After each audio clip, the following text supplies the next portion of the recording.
Welcome to sports news. The technical committee of the 2014 Channels National Kids Cup has approved 24 teams for the draws of the Lagos Preliminaries scheduled for May the 13th to the 15th.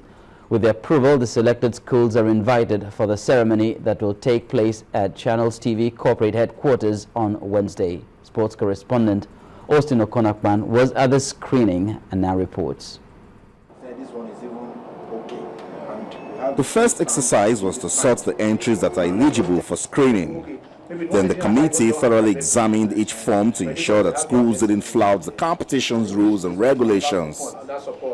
The watchword for this year's edition of the Kids Cup is zero tolerance to age cheats, and that the organizers followed through diligently.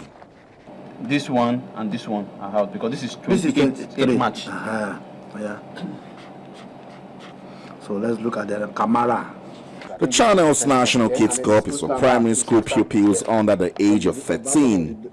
The rule states that a player will be ineligible if he is a day above that age at the start of the tournament. This school, for instance, didn't provide passport photographs for the players, and so they were disqualified. But what does the technical committee consider before giving approval?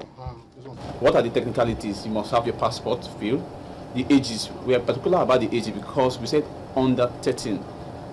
Some people were born in 2000, which of course by now they are 14 years, depending on wherever. Even they are not 14 years, they are above 13 from some months, so they'll be screened. If you have one or two players in that team, it means you have breached a part of the regulation. What we have just done is to screen the paper, the documentation that they brought in, and these are from all the entries we got. At least we've got our final 24. So when we now start the preliminaries in Lagos, they can now come. We can physically screen them and match what they have in paper with what we are seeing on the ground. After examining and re-examining the entries, the final 24 teams emerged. For the rejected applicants, their forms stay on the floor. The committee also passed a strong warning that teams that fail to comply with the rules at the start of the competition will also have their forms dumped the same way. Austin Okonakpan, Channels Television News.